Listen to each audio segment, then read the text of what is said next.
Welcome to the Note Nuggets podcast, where you can learn how to become the bank, build wealth, and accumulate streams of income perfect for your savings or IRAs. You'll hear from industry experts, seasoned veterans, and everyday investors.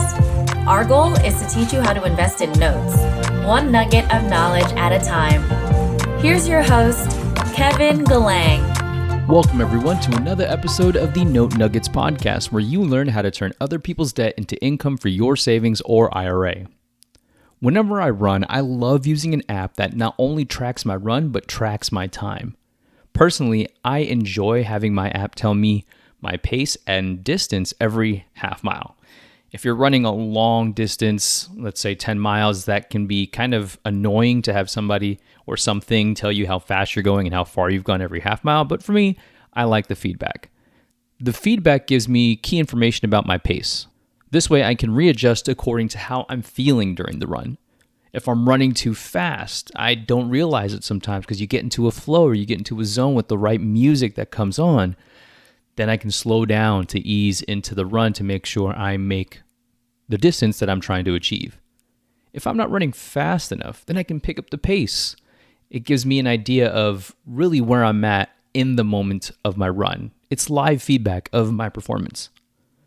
The app also allows me to map my performance progress over time. That way I can see how fast or slow I ran and how much distance I've covered over the week, month, and even year. Fitness experts will tell you to be sure to track your progress for multiple reasons. One of which is to see how well you're doing or how not so well you're doing. It quantifies your workout and your fitness and helps you see where you are compared to your goals. Investing is like fitness in that you should have goals and that you should be tracking your progress.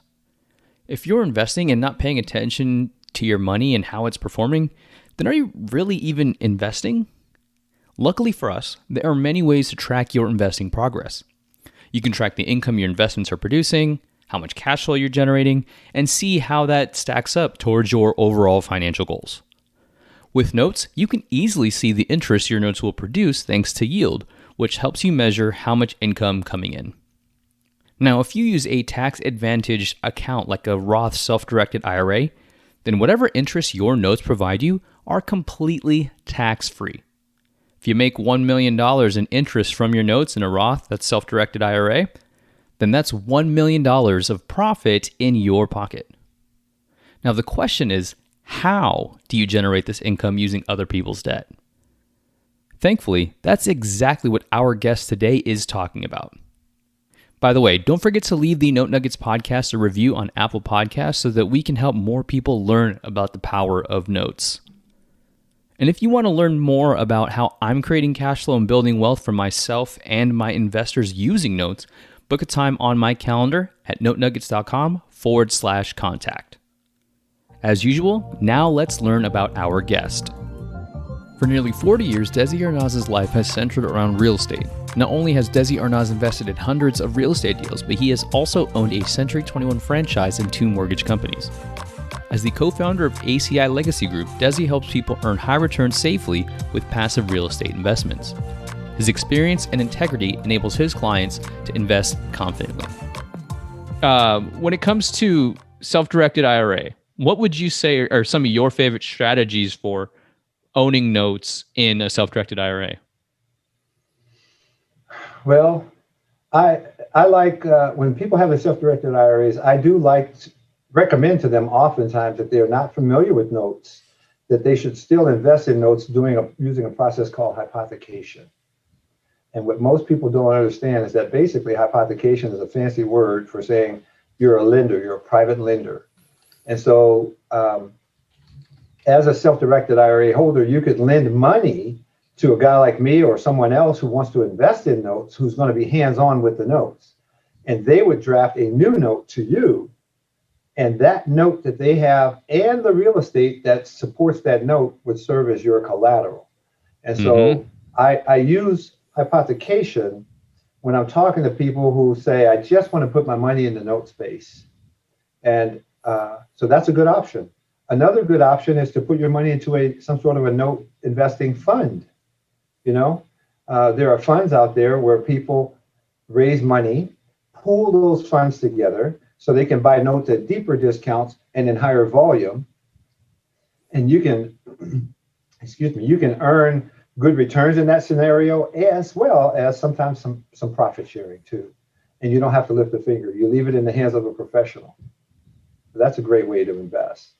But if a person wants to be hands-on, then the third option that I suggest to them is at least use a strategy that is known as checkbook control with your self-directed IRA. If you're going to be hands-on, then set up an entity like an LLC outside of your self-directed IRA custodian, and then fund that entity with your IRA money, and then use that bank account to do your investing in and out of, because you'll save yourself some fees. You can move faster. You'll be more nimble, but you just have to dot your I's and cross your T's. Interesting. So what is the advantage of a checkbook IRA? I want to just elaborate a little bit more on that. It's the first time we're talking about this on the podcast. Oh, okay. Yeah. Well, a checkbook controlled IRA gives you the advantage of you literally having access to your funds. Now, you cannot commingle them with your personal money. There's restrictions. Right. Your custodian will explain to you what your restrictions are. But you literally, let's say you have $100,000 sitting in your 401k, you roll it over to an IRA, self-directed IRA, and then you roll it over from there into a checking account for an LLC that was created specifically for your IRA. It's an IRA LLC, okay? So you set that up, and now you have access to that money, and you don't have to go back to your custodian except once a year to let them know how you're doing.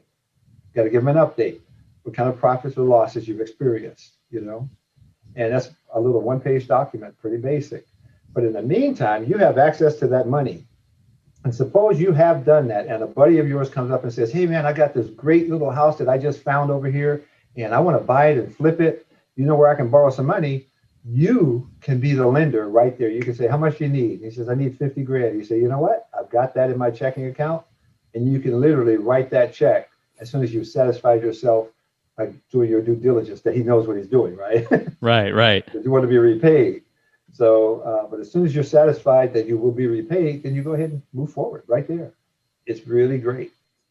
There's a ton of power in that. I like that. It's a very good way of operating. But as you said, it's more for the person that's okay with being hands-on. It's a step you have to ask yourself as an investor. Do you want to be hands-off? Do you want to be hands-on? Because if you're hands-on, you really have to dot your I's and cross your T's. Yes. Because if you don't, it's fatal. If the IRS challenges you, they could disallow the exemptions, the tax savings that you're experiencing from your retirement account. They could just say, no, you get none of the tax breaks you thought you were going to get in this retirement account. Okay, it's done. And that's why I call it fatal. So you want to dot your I's and cross your T's. It's not that hard. Okay, I think the temptation for people is, since that money was sitting with a custodian, now it's in their bank account, right at their same bank where their personal checking account is, it's pretty tempting to say, I need a few bucks out of there. You cannot do that. Yeah, don't do that. Don't do that. Unless you want to risk losing your IRA, and the exactly. IRS doesn't mess around. Yeah. Just don't do that. But if you got some self-discipline and you want to be hands-on, there's no better way, in my opinion, to invest your money. Because as your money grows, depending on whether you have a Roth IRA or a traditional IRA, your money will grow either tax-free or tax-deferred, Yeah, very good point. If you have money sitting in your IRA or savings that's not doing anything, you're technically losing money due to inflation. To learn more about how Desi has helped investors create income for their IRAs, head over to notenuggets.com/IRA-income.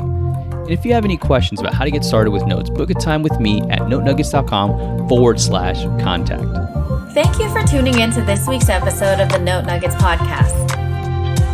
Be sure to subscribe to the show to get access to additional weekly value nuggets and get notified with episode updates. To subscribe, all you have to do is head over to subscribe.notenuggets.com. If you have any questions about this episode or note investing, book a time on Kevin's calendar at contact.notenuggets.com. We'll see you next week with another Note Nugget to add to your tool belt.